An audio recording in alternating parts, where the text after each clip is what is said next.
Hi, I'm Tony Fair, founder of Victorian Grooming Company. Is your beard feeling dry or the skin underneath itchy? Maybe you'd rather soften and tame your beard instead. Our classic collection of beard oils, balms, and soaps will leave your beard looking, feeling, and smelling amazing. And if you prefer shaving, our pre-shave oils and shave soaps will give you a smooth and razor burn-free shave. Handmade in Edmonton with natural ingredients. Visit victoriangrooming.com.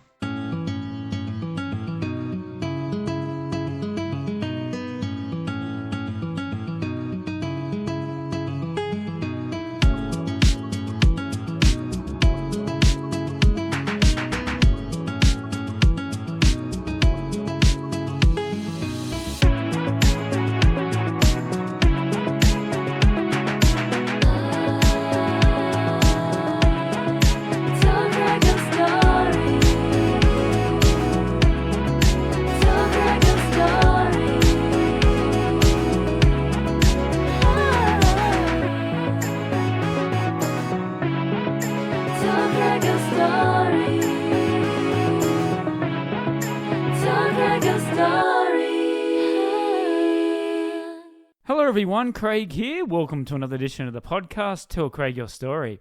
Today we'll be doing something a little bit different. I went to Rucker Park in Shanghai to watch the MKW main event, which was Zombie Dragon vs. M.A. Now this was the MKW World Championship match. Now I was lucky enough to interview both Zombie Dragon and M.A. before the match, and also after the match. So it gives a really good insight to how they prepare for a World Championship belt match. I'd also like to thank Adrian Gomez, who is the CEO of MKW Wrestling in China. And you can listen to the podcast that I did with Adrian Gomez. It's episode 119. But before we go, please go to our website. We're at Podbean. Tell Craig Your Story at podbean.com. You can find us on all the major streaming services at Tell Craig Your Story. We have a YouTube channel. Make sure to subscribe to get all the latest updates. And please give us a like as well. We have VK for our Russian listeners and WeChat for our Chinese listeners. All right, here we go. This is my chat with wrestling athletes Zombie Dragon and M.A. on Tell Craig Your Story podcast.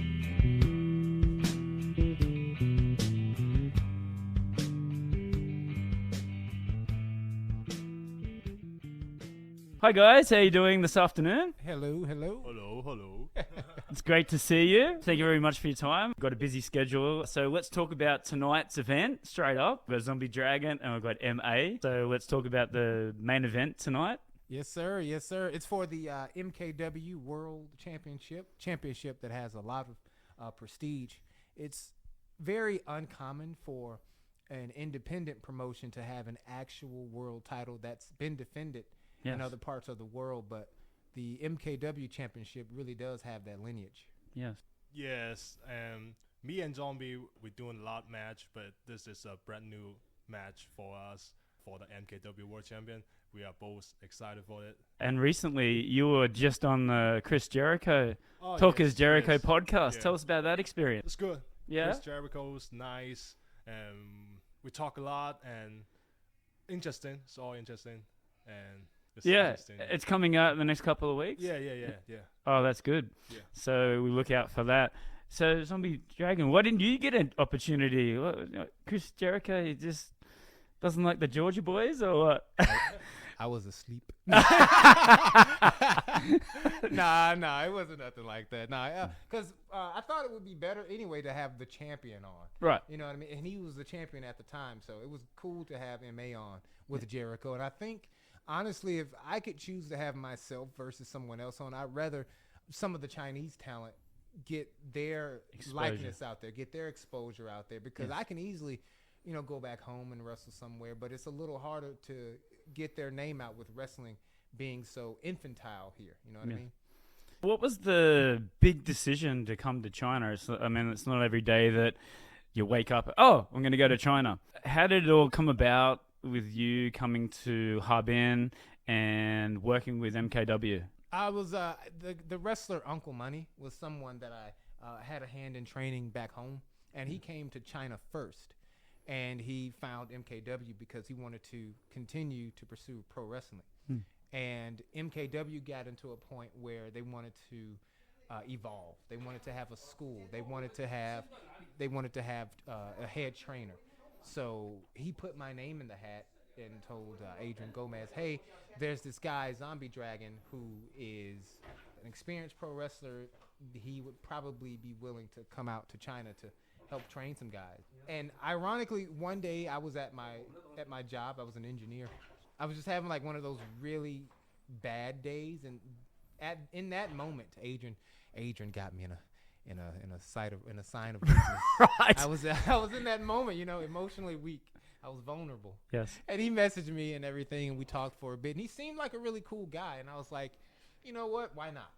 Why not take that chance? Because I felt like if I didn't, I'd always be wondering why I didn't, wondering what could have happened. Was the deal to wrestle and be the the part of the dojo as well? Like yes, it the was, head trainer. Yeah, it was to wrestle for MKW. Actually, the original deal was to wrestle exclusively for MKW and be the head trainer, because there were a lot of other shows in China at the time. Yes. And eventually the character, it got really popular, and then we figured out a way that I would be with MKW as my home base, but also be allowed to wrestle for other shows in China, and of course other places in Asia and Europe and so on. Yes. M.A. for you, I do believe you're from Guangdong? Yes. Guangdong province. So how did you get involved in the wrestling business? Were you going to shows? Yeah, I just watching wrestling when I was kid, and when I was 12, 10, I really want to try wrestling, and I start to go to the first wrestling company in China and training, and after that I become a wrestler. Was that Slam? Yeah, with Slam. Yeah. CWE. And was it just a tryout that you did to get in? Yeah, I really want to wrestling, but in that time, we only got CWE as the only one wrestling company in China. So I trained good, and Slam was give me a good opportunity. So I just keep doing this. Yeah. And then you debuted in 2015? Yeah. What was that experience like, the first time? The first time MKW show is my first time, first match, and I broke my arm in the first time, so I don't have the match. Wow. So, it's really funny. And last show was 2016, and I did a match with King of Man in that town, so it's really good. I actually think I saw that. You accidentally got injured, right? Oh yeah, that was 2020. 2020 in the Christmas. I got a big Christmas gift, and broke his arm. Was it a slow process? Yeah, or? yeah. I don't take care the arm really good, so he get healed slowly. Yeah. And Zombie Dragon, before you were in Mid-Atlantic Wrestling. Yes. And Southeastern. Yep, a lot of Southeastern wrestling in Mid-Atlantic, yeah. Yeah. So what experiences did you get from that? And how did you end up getting your name? Well, all right, so the first part, as far as like experience, wrestling in the South, it's all about psychology in wrestling. Why are you doing what you're doing? Yes. It's the mind behind the moves. That's pretty much Southern wrestling, and that was pretty much my home base, learning the psychology of wrestling. And then once you start to travel to other territories, it starts to become a thing of the bigger moves, or lucha and the different styles. So even though we don't technically have territories, we still have like different mentalities depending on where you wrestle. Yes. So that was kind of the experience factor. And as far as the name Zombie Dragon, that was kind of a joke, because as a wrestler, we're on the road a lot. And one of the things we do to pass time is we play a name game. Yeah. So the driver will start with A, and he'll name a wrestler with A, and someone will do B. Right. And we were playing the game, we got to Z. And we did Zach Gowen, Zeus, and then I fell on Z. There were no more Z's. Yes. So I was like, I need to think of a Z. And I got pissed because I lost the game. And I told my friend, I said, I swear to God, I'm going to create a wrestler with the name Z, something with a Z, and we're going to play this game again, and I'm going to win. And so that's why my name is Zombie Dragon and not Dragon Zombie. Right. Just for that game. Right. And putting a mask on, the reasons behind that. I was always a masked wrestler, even from like when I literally first came in. I always knew I wanted to be a masked wrestler because, again, being from Atlanta, WCW was our thing, and I was really attracted to the cruiserweights. Guys like Psychosis, Ultimo, Hoovy, all those guys. Rey Mysterio. Yeah, Rey Mysterio. All of those guys were like, my bread and butter. That's what got me into wrestling. And I was like, I want to be a masked wrestler. That's what attracts me. So that's how that came to be. Right. And I see some quotes in my research, and it was saying that even when you were starting out, you had a very unique style of wrestling. What does that mean to someone that doesn't know too much about wrestling? A unique style is something that you won't see very often. So sometimes as wrestlers, we all get into this habit of watching the same things, and we draw inspiration from the same things. Yes. So if everybody's, let's just say, for example, watching Monday Night Raw, and you might see a cool move or a cool spot, and there's a good chance that if you saw it, someone else saw it, and you might have 2 to 3 people doing the same thing in the match, and they can all do it flawlessly, but the fans who paid already saw it. So for me, with wrestling, my mentality was, does this fit my character, and how often is this done? So a lot of time when I do film study for pro wrestling, I watch a lot of older wrestling. Right. I watch like wrestling from the 80s. I watch obscure wrestling. Right. Or I'll watch movies and things like that where I know it won't be oversaturated with wrestlers taking notes. Yeah, because it seems as if the WWE have this very set structure style of wrestling, and they don't really like to sort of... They don't like to deviate from that style. Yeah. So that's good that you're actually doing that. M.A, talk to me about wrestling in China. I've been to the 2 SmackDowns before the COVID, and it seems to have a hardcore fan base here. So where do you think the fans are coming from here in China? The fans in China just where we live, and most of it is in Guangdong and Shanghai, and there's most of them the fans from, and about other place, there's not much pro wrestling fans, and most of the people doesn't know pro wrestling fans in China.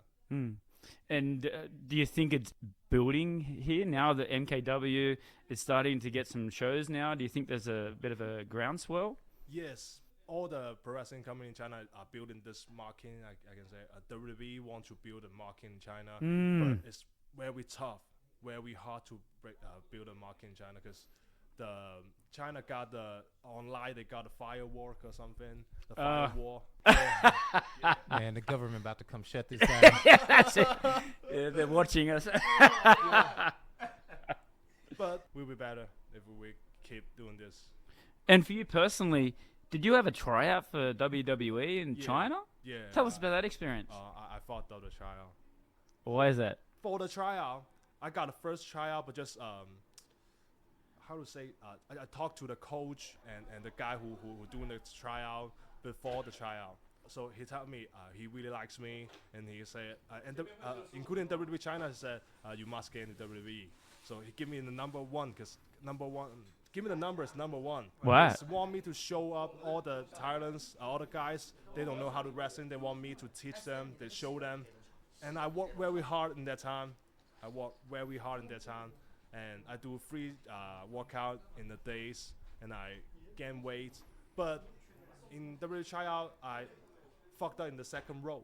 Just a row. I fucked up. I got twist. The independent wrestling in Australia, they had the tryouts when the WWE come down there, and the wrestlers were saying they were only looking for a particular style of wrestler, and they wanted someone to just work on an arm, a part of the body. That's all. They didn't want the big guy. They didn't want the high flyers. They didn't want going through a table. They wanted someone to go in there and to be able to work a... Okay. And for some of them, going in there, these big guys, they've got the big strong moves. So it was really difficult for them. So if WWE ever come back here, is that something that you're going to teach in the dojo at MKW, or are you going to keep to a particular like Chinese style? That's already what I teach. Right. Because that tryout was before I came, but that's the part of psychology, working on a body part. Yes. So, for example, M.A., his finisher is a lariat. So, as a wrestler, I would work on his arm. Right. You know, I would attack his arm. And, the same thing can be applied with the leg, the neck area, the back. And, again, that is what the WWE is looking for, because a person like that is a smart wrestler. But they're also looking for people who are coachable. Right. Because there are some people who are, absolutely fantastic pro wrestlers, but they're not coachable, or they might have a bad attitude, and they won't pick those guys. But they rather pick somebody who's maybe not so much a good wrestler. Maybe they can work a body part, maybe they can't. But if that person is coachable, they can mold that person into what they want them to be. Yes. And so that's one of the things I try to teach: be coachable. It's okay if you can't do that one move that you really want to do.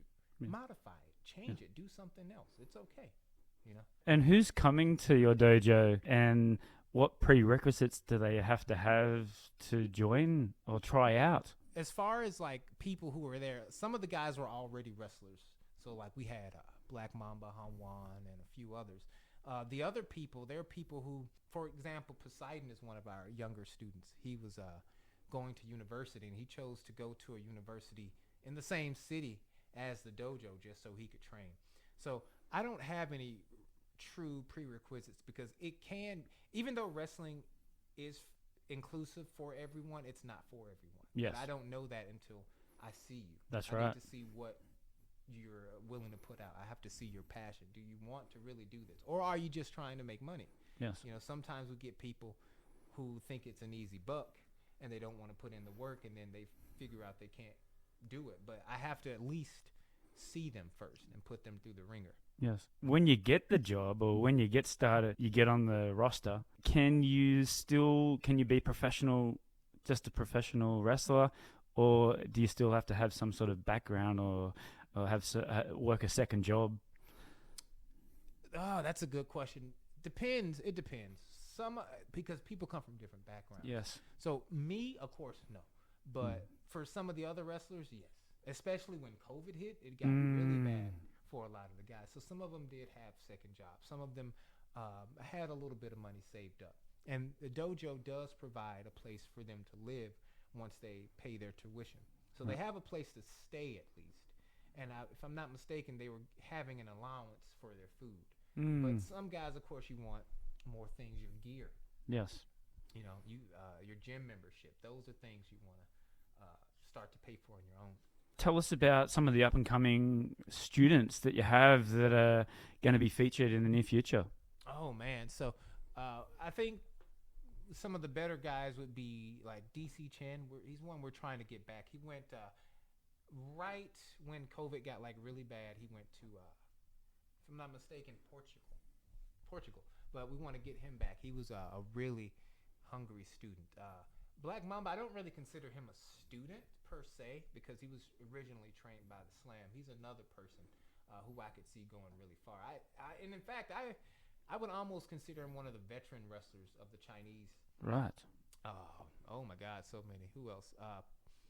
M.A., are there any in Guangdong that you could recommend? Yes, there's a lot.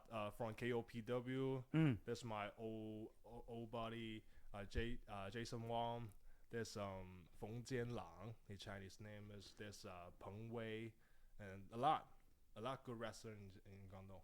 Right. I'm always interested to know, do you prefer to be a babyface or a heel, and why? Good question. Do I prefer to be a babyface or heel? Normally, I don't mind. Yeah. I wanted, actually, honestly, I wanted to be a heel with this character. I truly did. Yeah. That was the thought process going into it. But what happened was putting that character on a card, and you have... You're like a superhero. Yeah, it becomes like, it really, really stands out. Yeah. There are characters that stand out, but with the mask and all that stuff, it really, really stands out. And then, as you said, like with the style of wrestling is a bit different. And so people end up gravitating toward the character. And so that's what made us decide to turn it to a babyface character. It's weird, like, when I think about it. Like, back in the States, I can do more visually. Like, there's the blood running down the neck and all that stuff. And I'm like, why are people cheering for that? What is wrong with you people, right?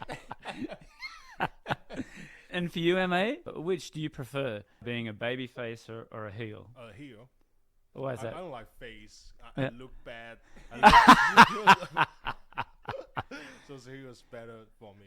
Yeah? Yeah. Is that something that you teach as a part of that, to Yeah. be a heel? Like Absolutely. To do promos and everything? Yeah. Absolutely, man. I even use, like, different people. I use actors. I use different. Yeah, right. Because, you know, actors, you might be in one movie where you're a good guy, and then the next movie you're a bad guy. I try to teach them facial expressions, body language, different things like that when you're switching over between babyface and heel. Right. And most of the guys can get it, and it's amazing, the wrestlers who come to us who do know wrestling, and then when you explain it to them, they're like, wow, I never thought about that. I never knew there was so much nuance in pro wrestling. There's been some wrestlers, especially in the WWE, that were fantastic wrestlers, but couldn't cut a promo.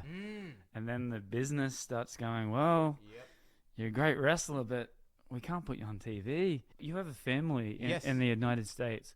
How difficult is that, living here, trying to live your dream, and have a family back at home? Oh man, it's difficult. It's very difficult, but I think communication is key. You know, we're always talking, or have our set times where we always talk, even though there's a time difference. It's like a 12-hour time difference. That's easier for me to work with mathematically. Yes. So, you know, we talk a lot, and then I always try to plan to go home at Christmas so I can spend time with all my family and stuff like that. You know, and with technology today, it's easy to keep in touch, you know. But had this been like early 90s, I don't know how I would have been able to do it. Yeah, absolutely. For you, M.A.? It's close.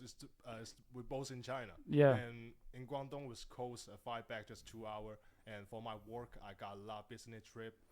And I usually go home. So you have a second job? Yeah.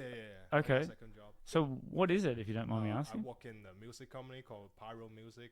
Oh, that's interesting. If for the people listening, he looks like he's about to do a rap video. When I saw him today, I was like, why do you look like you're about to film a video?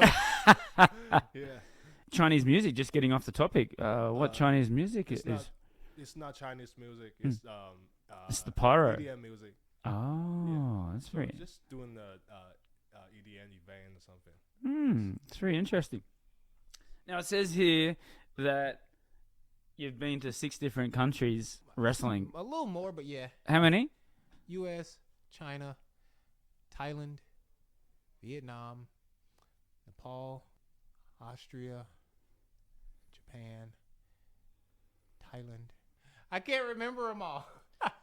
Well, like I said before, a lot of my listeners are from Australia, so I don't see MKW or anything related to Australia. I would love to go there.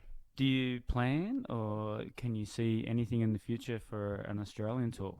I can see. I want to get in touch with EPW in Australia. That's one of they look really good. I like their production setup. I like some of their guys. Like Damian Slater's a really good pro wrestler. I want to go down there for a tour. I'd love to go to the Down Under. Yeah, and like just looking at AEW and WWE, we sort of starting to get sprinkles of, like, we've got Rhea Ripley. Yeah. Way back, like my dad and my grandfather, they talk about Killer Kowalski coming Oh man, down, that was my guy, Killer Kowalski. coming down there and grabbing the. My grandfather used to grab my tummy and did oh, the that's claw. The claw. Oh man. So get down there. Yeah, I gotta get down there. We've got some fans down there. And for you, M.A., have you ever been to Australia before? Or? No? Plans for the future for MKW? What's coming up after tonight's show? Let me see. After tonight's show, we are planning another show in Shenzhen. It's going to be, we call it the Bash at the Bay. That's one of our big events. That's like our, I guess you could say, our WrestleMania. Yes. So that's one of our next events that's coming up. We're making sure we can get all the wrestlers here because we want to have some outside talent to fly in. So once we got everybody secured, then we'll have a set date that we'll post online and promote to everyone. But that's going to be like a really kick-ass event. All right, we're back.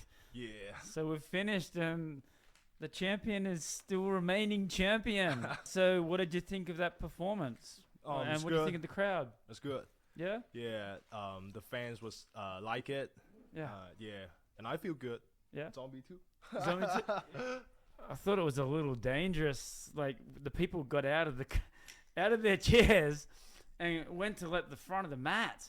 So you said that was all you already determined, so you already knew that was going to happen, right? Well, I knew the fans were planning to be at like the ringside, the apron area. Yeah. So once I knew that going into it, I can kind of better plan what I'm going to do from there. You know what I mean? Not use that side as often, or intentionally use that side to give them like more immersion into the match. Right.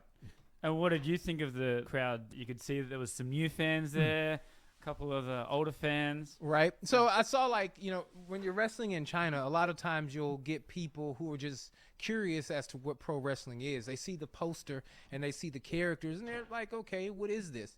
And we also had some diehard wrestling fans. And so the new people, once they hear the other people counting 1, 2, or this is awesome, they start to follow and they get into it. And again, we were talking earlier about psychology and storytelling. That's, something I'm pretty big on.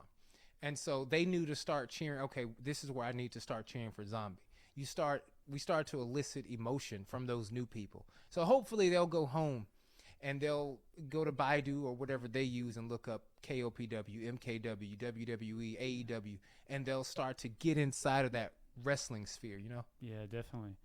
Before we left tonight, you were going through some sort of moves. So describe just a little bit of what you were doing there. So the first thing I like to do is figure out a way to establish the character. I always try to pretend that every match I go into, these people have no idea who this character is or what this character does. So I'll do like little creepy things or handstands, like unnatural things that you probably won't see. That gives them, I guess you could say, the backdrop for the character. And then it starts to go into the shine. This is where, of course, the good guy looks good. And so for me, I have to plan that accordingly. And so we have to go over it many times because sometimes people will get it right once and they'll just say, okay, I got it. But for me, I feel like don't practice until you get it right. Practice until you can't get it wrong.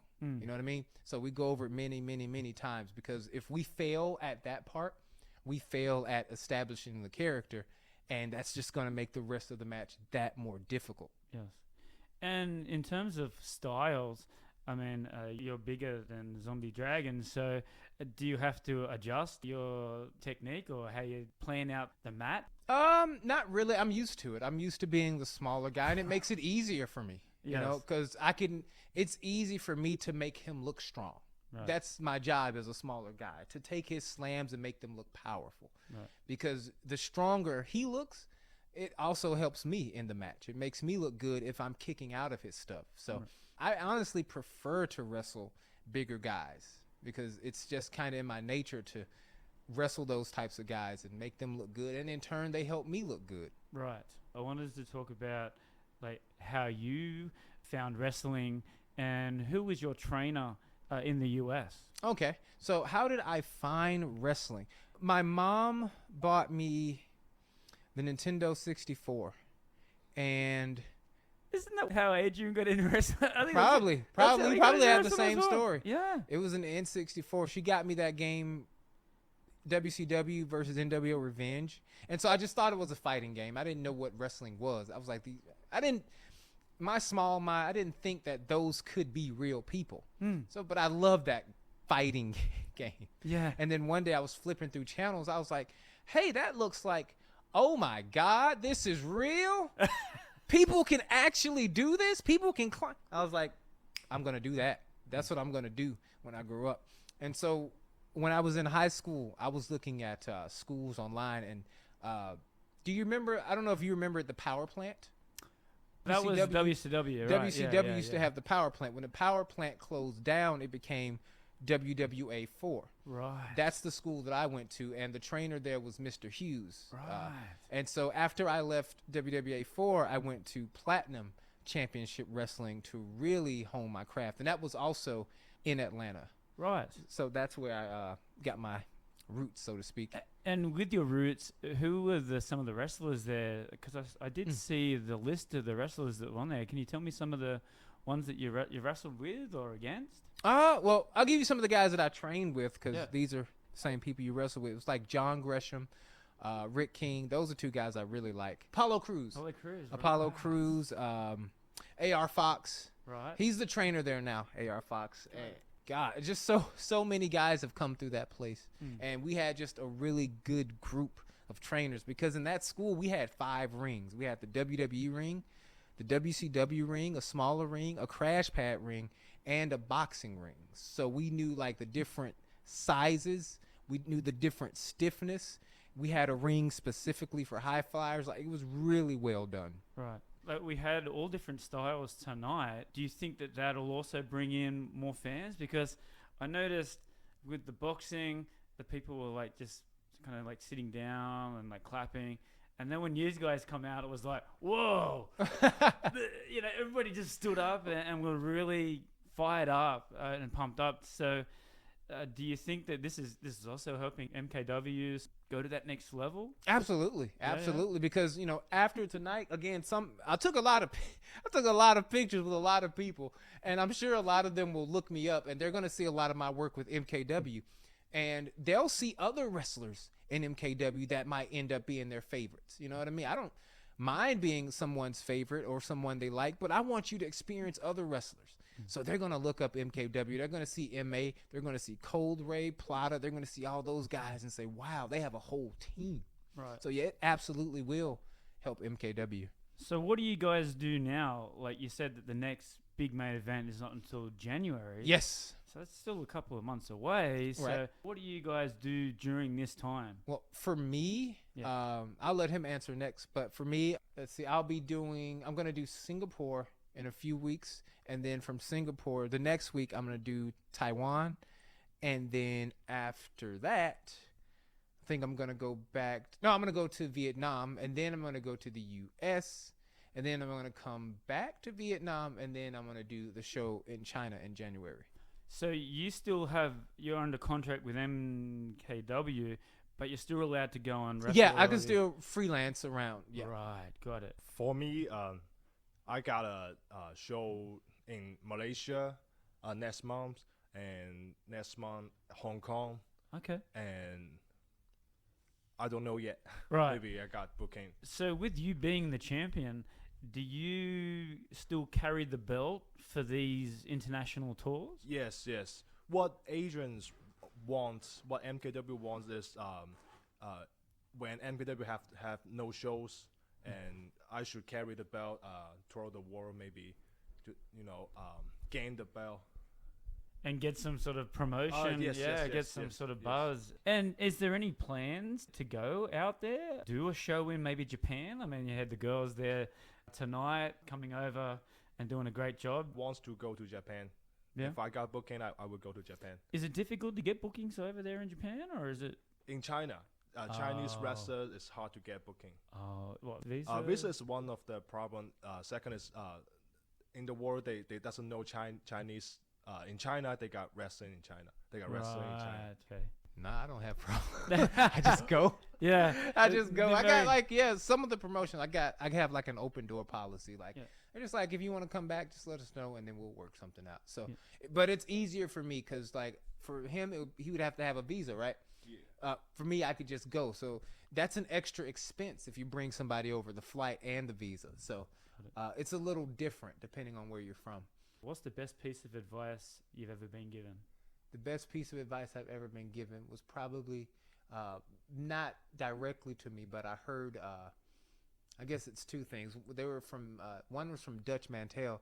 He said, whether you're wrestling in front of 10,000 people or 10 people, those 10 people that paid their money deserve to be just as entertained as people who paid $10,000.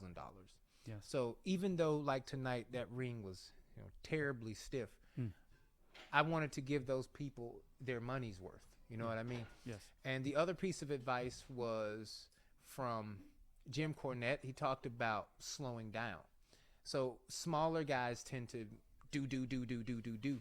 You've met Jim Cornette? I've not met him. I okay. heard this through them. Yeah, sure. And actually, I have met Jim Cornette. We did meet briefly at PCW at a Masquerade in Atlanta. I think his podcast is the best podcast ever. Yeah, he goes off, but he said he was telling it to Lance Storm and Smoky Mountain. He was like, Right. if you're just doing moves, then as a commentator, I have to say drop kick, arm jack, clothesline. I have to say that. But if you do one move and you wait, then I can talk about you. I can talk about your lineage, where you come from, how trained you are. I can make you look better if you do less. Help me help you. And so that was the other piece of advice. Get it. For me, it's my first coach, Sam. He told me wrestling hurt and wrestling pain. You don't blame your opponent hit you hard or when you got damage in the match. You don't blame no one. That's good. Yeah. That is good advice. But what do you say to the namesake, the people that like, oh, it's fake? I don't know. Well, it depends. Like, because some people say it in like kind of a cliche kind of way. Like they don't mean to insult you, and I'm not gonna insult them, you know. But what I do is respectfully, at least, I try to open their mind to like how movies are shot. And I explain to them what we're doing is basically like a live movie. The only difference is we don't get to say cut when we mess up. We have to just continuously go through. So in that aspect, it's predetermined, yes, but it really does hurt. I'm not gonna go chop a fan or something crazy like that, but I do explain it, explain it to them so they can have a better understanding. So I also think that the injuries are not fake, and there's sometimes that you can get seriously hurt. What would you say to someone that listening to this in Australia that wants to do what you do? I would say find a reputable school and be coachable. You don't have to look like Batista or Brock Lesnar. Wrestlers come in all different shapes and sizes, and you can make your body and your character work for you. Think about the movies we have, right? There needs to be someone to be Batman, yes, but we also need someone to look like the Joker. We need someone to look like the Riddler. We need a Catwoman. We need a Superman. We need all different types of people. So I would say if you're thinking about doing this and you're listening to this, you're probably in your head unsure about it. Most schools allow like a, what do you call an introductory training camp, maybe for free, maybe at a reduced cost. Check around, see if they have one, and just try at least try. Got it. If you want to do wrestling, just don't give up. Yes. And think about China. In this pro wrestling's less kids country, we still can wrestle. We still can do wrestling. We still can have a pro wrestler. So if you want, Australia is a big wrestling country. So if you want to do wrestling, just don't give up. It will be a wrestler. Absolutely. Good wrestler. Yeah. You got to dream big, right? Yeah. Social media, guys. Where can we find you online for people that are listening? Instagram is M.A. at KTS1. Okay. All right, so you could normally find me posting memes on Facebook. You'll find me on Facebook as Alberto Curry. That is not my real name, but Facebook won't let me change it. So look up Alberto Curry on Facebook. That's where I normally am. Or you could message me on Twitter at TH3 Zombie Dragon. I did have Instagram, but because I'm in China, it's blocked, and I'm too lazy to unlock it. So those are the only two places I'm at. And for MKW, the social medias? For MKW, Middle Kingdom Wrestling. Middle Kingdom Wrestling, that's their Twitter handle. It's also their Facebook and their Instagram. They're also on YouTube as well. Who is your greatest inspiration/hero and why? Kobashi Kenda. I really like Kobashi Kenda. I really like strong style. So right now, I'm doing the match. I'm doing strong style because Kobashi Kenda and Misawa. Right. And these two guys and the guy in that age really changed me and really makes me want to do a pro wrestling. Yes. Yeah. I know everybody's expecting me to say Muda or the Jury or something like that. Something cool. I'm not going to give you nothing cool. Mom or dad? All right, my greatest wrestling hero, at least, is Psychosis.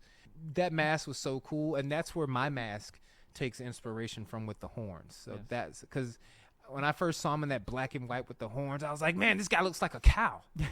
I love cows. I want to be like that guy. I want to be a cow when I grow up. Yes. So that's like my greatest inspiration.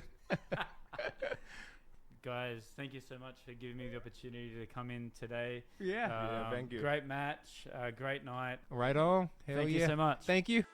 Hi, I'm Nigel the Shanghai Psychic.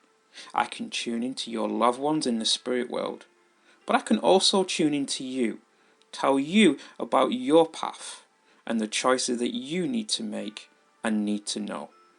I'm currently giving 30% discount on all Tell Craig Your Story listeners. Just use the code Tell Craig Your Story for 30% off your first psychic reading with me online at Nigel the Shanghai Psychic.